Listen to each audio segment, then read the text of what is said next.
जो साइंस को नहीं जानता वो साइंटिस्ट को कैसे पहचानेगा? क्या आज ऐसे लोगों की इस मुल्क में कदर नहीं है? जो लोग अपराध फैला रहे हैं, इस मुल्क में ऐसे लोगों की कदर की जाती है। छात्रों को दहशतगर्द बोला जा रहा है। कमाल की बात है, मानसिकता में नफरत भरी हुई है, वो नफरत के बीज बो रहे हैं। ये नारा लगाया था कि बेटी बचाओ बेटी पढ़ाओ, आज यही बेटियां इस मुल्क की, ये हमारी बहनें भूख हड़ताल में बैठी हुई हैं। ये बेटियां कोई बांग्लादेश की नहीं है, ये बेटियां कोई पाकिस्तान की नहीं है, ये बेटियां और ये तमाम छात्र इसी मुल्क के रहने वाले हैं। इनकी माओ की कोख ने इसी मुल्क में जना है, इनके परदादा इनके दादा लकड़दादा इसी मुल्क में जने हैं। आज क्या हो गया? तुम्हारा वो नारा कहाँ चला गया कि तुम इन बच्चियों को सड़कों पर देखने के बावजूद, भूख हड़ताल में देखने के बावजूद तुम्हारे दिल नरम होने को तैयार नहीं है। जो बच्चे इस मुल्क की आवाज बनकर दुनिया के तमाम ममालिक में छाने वाले हैं, आज उन्हीं बच्चों को इन सड़कों पर लेटना पड़ रहा है, उन्हीं बच्चों को भूख हड़ताल पे बैठना पड़ रहा है। कि आज हमारे मुल्क की सरकार छात्रों की नहीं है, हमारे मुल्क की सरकार हमारी नहीं है। सिर्फ हिंदू और मुस्लिम के नाम पर बांट रहे हैं, बस सिर्फ धर्म के नाम पर हमें बांटा जा रहा है। अजीजों, धर्म सबके अपनी जगह मुकद्दस हैं, हम किसी मजहब से मुखालिफत नहीं करते। लकुम दीनुकुम वलिय दीन, आपका दीन आपके लिए, हमारा दीन हमारे लिए। अंधेरों से न घबराओ, चिरागों की तरह जलते रहो, मंजिल उन्हीं को मिलती है जो हिम्मत से लड़ते रहते हैं। हम इस वक्त मौजूद है जंतर मंतर पर और 16 दिन से ज़्यादा हंगर स्ट्राइक को हो चुके हैं सोनम वांगचुक जी के, और सरकार भी अभी कोई रिस्पांस नहीं आ रहा है। आता भी है तो वो कहते हैं कि बी टीम है सी टीम है। ऐसे में लगातार समर्थन मिल रहा है, पेरेंट्स हो, पिता हो, स्टूडेंट हो, सब लोग यहाँ पर आकर समर्थन दे रहे हैं। आज यहाँ पहुँचे हैं संभल से मुजीबुर रहमान, जो लो के छात्र भी हैं। लिबास से लगेगा कि शायद कोई मौलाना है, लेकिन ये लो के छात्र हैं, अभी कर रहे हैं, LLB कर रहे हैं आप। तो क्या कहेंगे, आपको क्या मजबूरी थी, क्या ऐसा यहाँ पे खींच लाया आपको, जो यहाँ 30 दिन से ज़्यादा ये प्रदर्शन को होने वाला है? और जो हंगर स्ट्राइक पर हैं देश के जाने माने साइंटिस्ट, उनकी हालत और कंडीशन लगातार ख़राब होती है। जी जी, मेरा आने का सबसे पहला मकसद तो यही है कि मैं अपने मुल्क में एक भाईचारे का पैगाम दे सकूं। सबसे पहला फर्स्ट मेरा जो पैटर्न है वो यही है कि मैं अपने मुल्क में भाईचारे का पैगाम दे सकूं।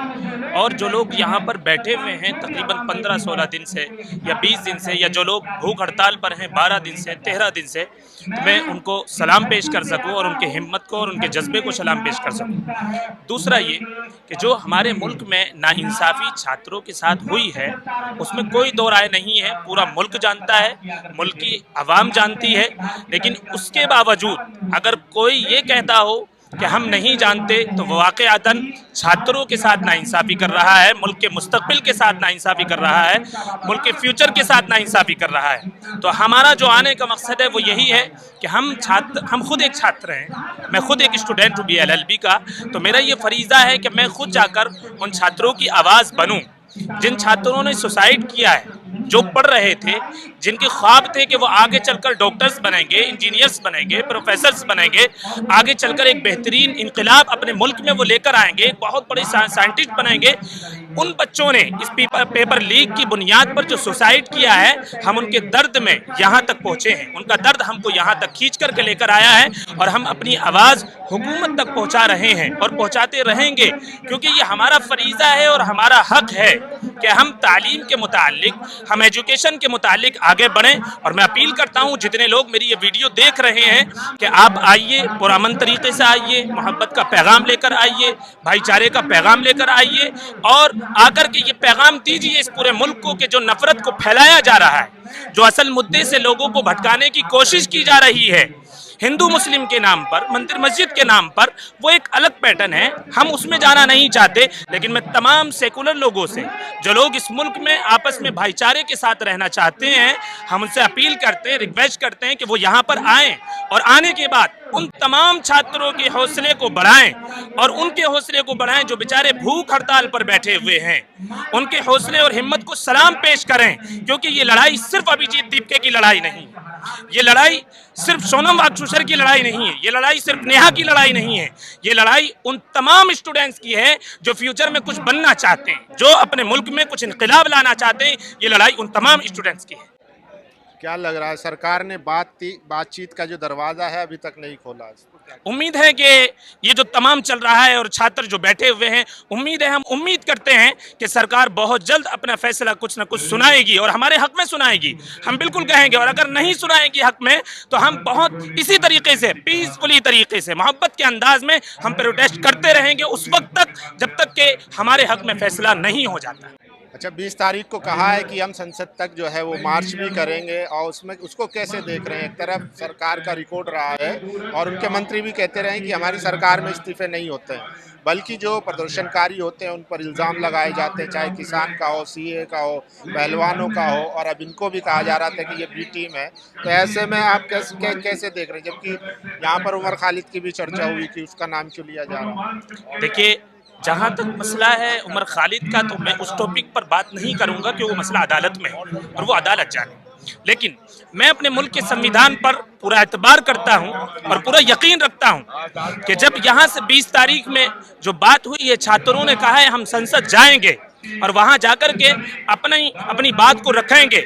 मैं अपने मुल्क के संविधान पर एतमाद रखता हूं, भरोसा रखता हूं, यकीन रखता हूं कि जरूर हम सब छात्रों को इंसाफ मिलेगा, चाहे सरकार कुछ भी कहती रहे या उसके मंत्री कुछ भी कहते रहें, लेकिन हम डटे रहेंगे, हम हिम्मत नहीं हारेंगे, हम अपने हक की आवाज को बुलंद करते रहेंगे। क्या लग रहा है, इस्तीफे से मसला हल होगा? बिल्कुल हल होगा, क्यों नहीं हल होगा? इस्तीफे से मसला हल होगा। एक अच्छे पढ़े लिखे को बिठा लिए, जो जानता हो, जो पहचानता हो। आज मसला ये है, सोनम वांगचुक की कोई परवाह क्यों नहीं कर रहा? क्योंकि वो खुद साइंटिस्ट नहीं है। जो साइंस को नहीं जानता वो साइंटिस्ट को कैसे जानेगा? सवाल ये है, जो साइंस को नहीं जानता वो साइंटिस्ट को कैसे पहचानेगा? इसलिए आज सोनम वांगचुक सर जैसे हजार भी जंतर मंतर पर बैठ जाएं, महसूस ये होता है कि आज ऐसे लोगों की इस मुल्क में कदर नहीं है। जो लोग अपराध फैला रहे हैं, इस मुल्क में ऐसे लोगों की कदर की जाती है। हम इसके सख्त मुखालिफ हैं। हम सब भाईचारे से रहेंगे, अपने मुल्क में अमन का पैगाम देंगे, अपने मुल्क में मोहब्बत का पैगाम देंगे, अपने मुल्क में भाईचारे का पैगाम देंगे। और जो छात्र, जिन छात्रों ने सुसाइड किया है, हम उनके माँ बाप से अपने दिल की गहराई से ताज़ियत करते हैं और उनके गम में हम भी पूरे ही शरीक हैं, क्योंकि वो भी हमारे भाई हैं कहीं ना कहीं, वो भी हमारी बहनें हैं कहीं ना कहीं। हम उनके गम में पूरे शरीक हैं और हम उन छात्र और छात्राओं को इंशाअल्लाह इंसाफ दिला करके रहेंगे। हमारी आवाज़ ये जारी रहेगी, रुकने वाली नहीं है। लेकिन हाँ, इसी बीच में मैं एक बात कहूँगा यहाँ तमाम लोगों से और इस आपकी मीडिया के जरिए कि जो लोग यहाँ आ रहे हैं, कुछ ऐसे लोग हैं जो सवाल करते हैं, जिनके सवाल में नफरत भरी हुई होती है। मैं उन तमाम लोगों से कहूंगा कि आप उन लोगों का जवाब न दीजिए जो नफरत भरे सवाल कर रहे हैं। अभी मैं जा रहा था स्पीच के लिए स्टेज पर, तो मैंने वहां देखा कि एक मीडिया वाला वहां खड़ा हुआ और वो ये शब्द कह रहा है कि अभिजीत दीपके की निगरानी में ये प्रोटेस्ट चल रहा है और अभिजीत दीपके यहाँ मौजूद नहीं है। कमाल है उनकी मानसिकता पर, कमाल है उनके जहन पर, यानी उनके अंदर कोई सेंस नाम की कोई चीज ही नहीं है। कमाल है। अरे प्रोटेस्ट तो चल रहा है, प्रोटेस्ट में कोई झगड़ा हुआ अभिजीत दीपके के जाने के बाद में, प्रोटेस्ट कोई खराब हो गया, कोई कमी आ गई, लेकिन उनकी मानसिकता में नफरत भरी हुई है, वो नफरत के बीज बो रहे हैं। तो मैं तमाम लोगों से, जितने भी जंतर मंतर पर आ रहे हैं, वो तमाम के तमाम लोग आएं, मोहब्बत के साथ रहें, प्यार का पैगाम दें, अमन का पैगाम दें और किसी भी नफरती चिंटू के सवाल का जवाब न दें। हम यही कहें। आप अमन का पैगाम फैला रहे हैं, लेकिन एक तबका है जो लगातार यहाँ आता है और इस तरीके से, यहाँ तक कि एक लड़की थी, उस पर, उसके पिताजी पर हमला भी हुआ, जो बार बार प्रोटेस्ट को जो है सांप्रदायिकता या माहौल खराब करने की कोशिश करता है। उनके लिए क्या? ऐसे लोग वो हैं जो मुल्क के अमन व अमान को खराब करना चाहते हैं, जो मुल्क के संविधान के साथ खिलवाड़ करते हैं, जो लोग वाकईतन इस मुल्क के संविधान पर अमल करते हैं। मेरा ये मानना है कि वो उन लोगों के जहन इस तरफ नहीं जाएंगे, अपराधियों पर उन लोगों के जहन नहीं जाएंगे, अपराध फैलाने पर उन लोगों के जहन नहीं जाएंगे। जो लोग इस मुल्क के संविधान पर पूरे मुकम्मल तरीके से अमल करते हैं और जो लोग संविधान को कुछ उसकी हैसियत ही नहीं समझते, बाबा भीमराव अंबेडकर की कुछ हैसियत ही नहीं समझते, वो ऐसे लोग हैं जो नफरत को फैला रहे हैं। और कमाल की बात देखिए, इतना भी कोई गिर सकता है कि बच्चियों को पीटा जा रहा है, बच्चियों को पैरों में खदेड़ दिया जा रहा है। यानी जिसको नारी कहा जाता है, जिसको जो हमारे प्रधानमंत्री नरेंद्र मोदी जी का ये नारा है, बेटी बचाओ बेटी पढ़ाओ, आज तुम उसी बेटी को पैरों के तलक खदेड़ रहे हो। क्या ये आप इज्जत दे रहे हैं बेटियों को? सड़क पे ये सो रही हैं छात्राएं, ये हमारी बहनें भूख हड़ताल में बैठी हुई हैं।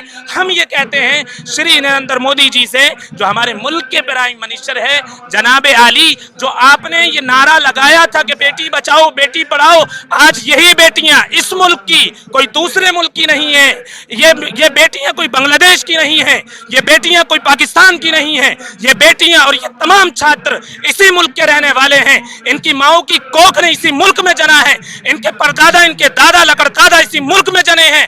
आज क्या हो गया, तुम्हारा वो नारा कहां चला गया कि तुम इन बच्चियों को सड़कों पर देखने के बावजूद, भूख हड़ताल में देखने के बावजूद तुम्हारे दिल नरम होने को तैयार नहीं है।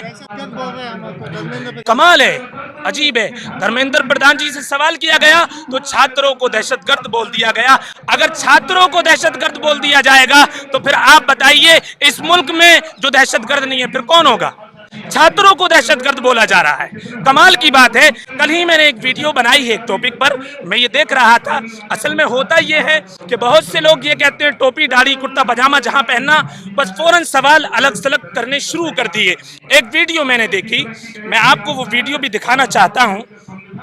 मैंने उस पर एक वीडियो भी बनाई है कि लोग ये कहते हैं कि मदरसों के अंदर आतंकवाद फैलाया जाता है। फिर मैंने इस वीडियो पर अपनी वीडियो बनाई कि आप देखिए, अगर मदरसों में आतंकवाद फैलाया जाता है तो फिर यहाँ क्या हो रहा है? यहाँ कौन से देशभक्त की बात हो रही है? यहाँ कौन सा मोहब्बत का नारा फैलाया जा रहा है? कमाल की बात है। ये बात याद रखें, मुल्क के तमाम लोग इस बात को याद रखें। हम गरीब तबके के लोग हैं तो हम ही परेशान होंगे। आप मुझे बताइए कि जो इस मुल्क में जो अमीर है, कभी उसको ये परेशानी आई वो सड़क पर आकर के लेटा? आप बताइए, क्या सड़क पर आकर वो लेटे, वो भूख हड़ताल में रहे?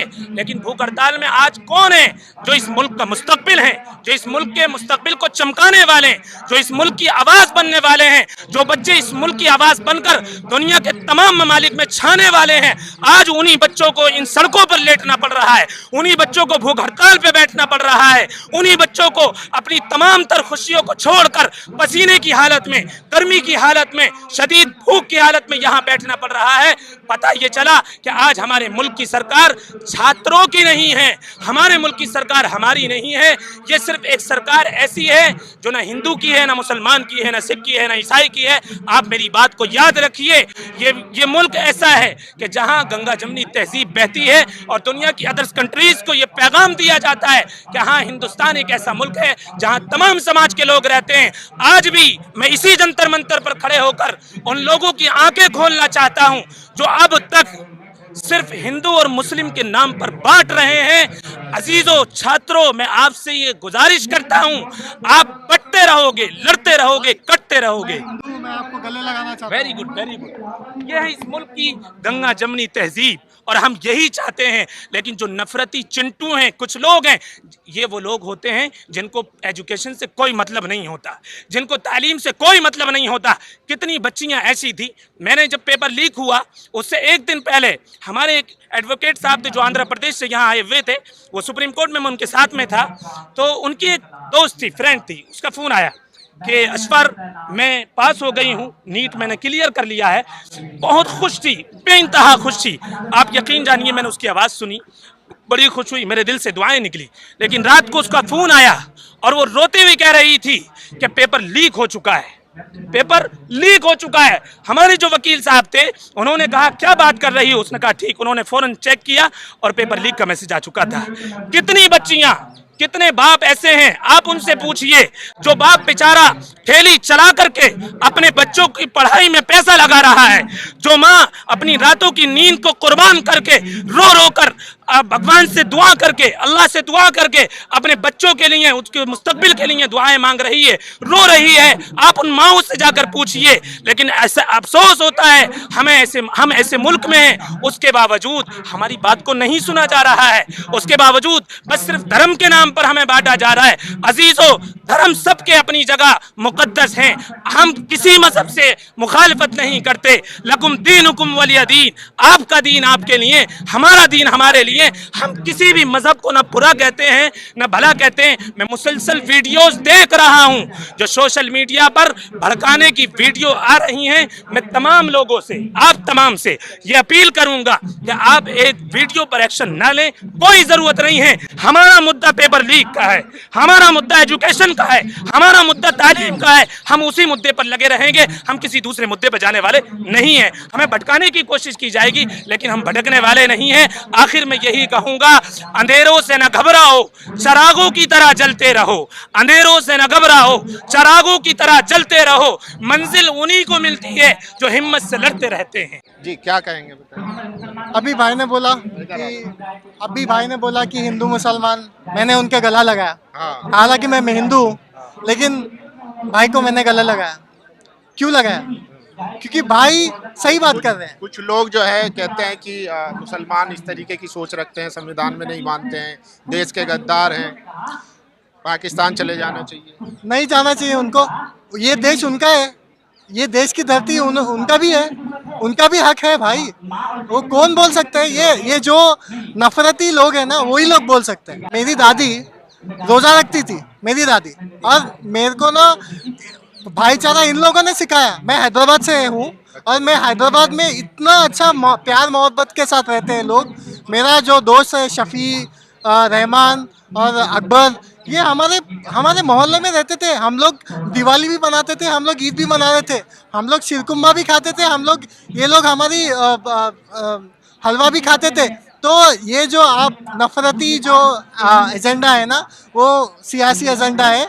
ये मुद्दा हम लोग, लेकिन ये तो कम से कम ये तो छात्रों का मुद्दा है, शिक्षा का मुद्दा है, इसमें तो हिंदू मुसलमान नहीं करना। सर वही तो मैं कह रहा हूँ ना सर, ये तो नहीं होना चाहिए ना। अभी उन्होंने अच्छा बोला कि यहाँ पे सियासत, सहमत है अपनी बात? 100% सहमत है, 100%। क्योंकि जो भी देश में जो हो रहा है वो गलत हो रहा है सर। क्योंकि जो बच्चे मर गए वो माइनर्स है, वो लोग 18 साल के भी नहीं हुए। तो अभी मैंने एक वीडियो देखा कि एक लड़की थी स्कूल में, प्राइवेट स्कूल की बात है, मेरे ख्याल से अमायरा समथिंग उसका नाम है इंस्टाग्राम में, और 9 साल की बच्ची है।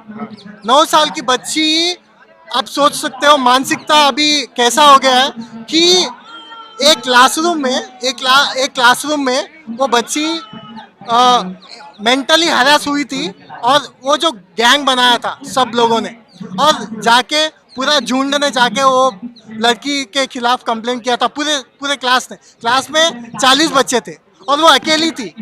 टीचर ने भी कुछ नहीं कहा। 4 बार वो लड़की, वो 9 साल की बच्ची 4 बार जाके टीचर को कंप्लेंट करी, और ये सब लोग मिलके इसके खिलाफ।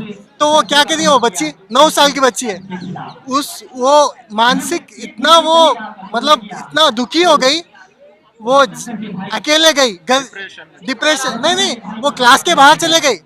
क्लास के बाहर जाने के बाद उन्होंने डायरेक्ट टॉप फ्लोर पे चले गई, 4थी मंजिल पे, वहां से कूद गई। 9 साल की बच्ची कूद गई सर। आप बिलीव कर सकते हो ये हमारे देश में हो रहा है। और ये एग्जाम्पल है, जब कोई आपके खिलाफ एजेंडा करता है ना, सब लोग मिलके एक को पॉइंट आउट करते हो, दिखाते हो कि तुम गलत हो, तो दम घुट पड़ता है। क्या कहेंगे, आज जंतर मंतर पर आप आए समर्थन? जैसे कि आपने उनसे सवाल किया कि बहुत सारे लोग ये कहते हैं कि भाई मुसलमानों को भगा देना चाहिए, फिर मुसलमान आतंकवादी होते हैं, हमारा मुसलमानों के साथ में रहना ये ठीक नहीं है।